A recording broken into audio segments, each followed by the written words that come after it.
श्री कृष्ण बोले कि तुम सिर्फ वह करो जो तुम्हारे वश में है, और मैं वह करूंगा जो तुम्हारे वश में नहीं है, यानी मैं हिलते हुए पानी को स्थिर करूंगा ताकि तुम्हें निशाना लगाने में परेशानी न हो। तुम सिर्फ बेहतर से बेहतर करने की कोशिश करो। श्री कृष्ण की बात मानकर अर्जुन ने बेहतर कोशिश की और उसने मछली की आंख में निशाना लगा दिया। महाभारत का प्रसंग जो बताता है कर्मों का फल इंसान के हाथ में नहीं है। किसी भी काम की शुरुआत में ये नहीं सोचना चाहिए कि सफलता मिलेगी या नहीं, लक्ष्य पूरा होगा या नहीं, क्योंकि कर्मों की सफलता या असफलता इंसान के हाथ में नहीं है। महाभारत में श्री कृष्ण ने अर्जुन को यही उपदेश दिया था कि तुम सिर्फ कर्म करो, फल की इच्छा मत करो। जो लोग धर्म के अनुसार कर्म करते हैं उन्हें सफलता जरूर मिलती है।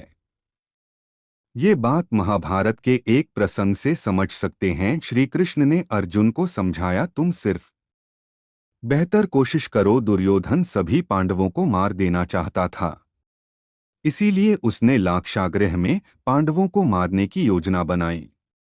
लाक्षागृह के षड्यंत्र से किसी तरह सभी पांडव बच गए और वेश बदलकर वन में रहने लगे। उस समय राजा द्रुपद ने राजकुमारी द्रौपदी का स्वयंवर आयोजित किया था। इस आयोजन में पांडव में भी ब्राह्मणों के वेश में पहुंच गए।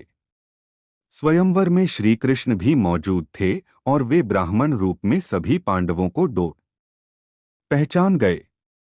स्वयंवर में शर्त रखी गई थी कि योद्धा को भूमि पर रखे पानी में देखकर छत पर घूम रही मछली की आंख पर निशाना लगाना है।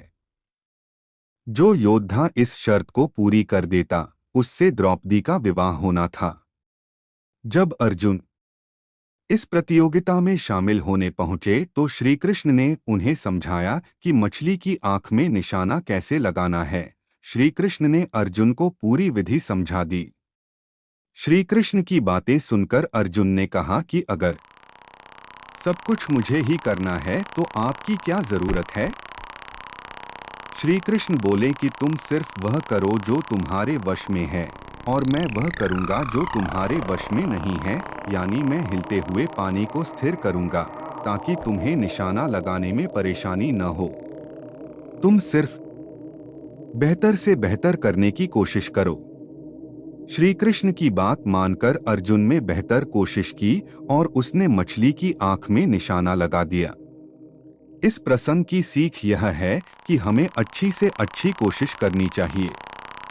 कर्म करते समय फल की इच्छा नहीं करनी चाहिए। अगर फल हमारे पक्ष में नहीं आता है तो निराशा का सामना करना पड़ता है। अपना काम पूरी ईमानदारी से करेंगे तो सफलता जरूर मिलती है। पहला मंत्र, शांत स्वभाव रखकर काम करना। वैसे तो भगवान श्री कृष्ण बचपन में बहुत नटखट स्वभाव के थे।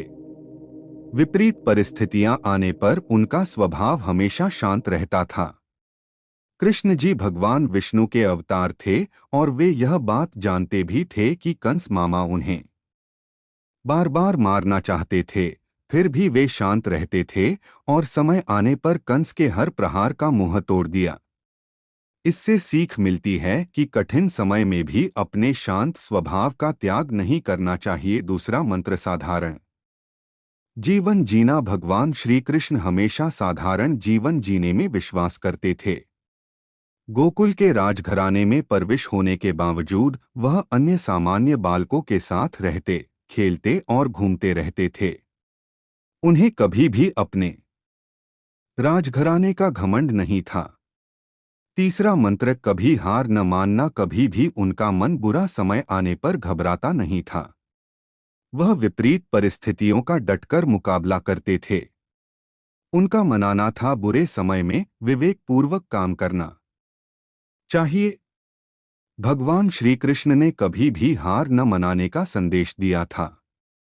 अंत का प्रयास करते रहना चाहिए, भले ही परिणाम हमारे पक्ष में क्यों न हो।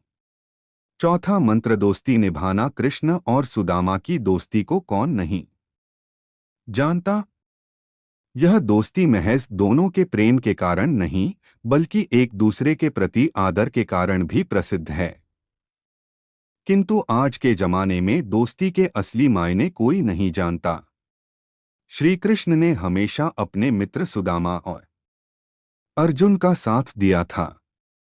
पांचवा मंत्र माता पिता का हमेशा आदर करना। श्री कृष्ण को जन्म देवकी ने दिया था, लेकिन उनका पालन पोषण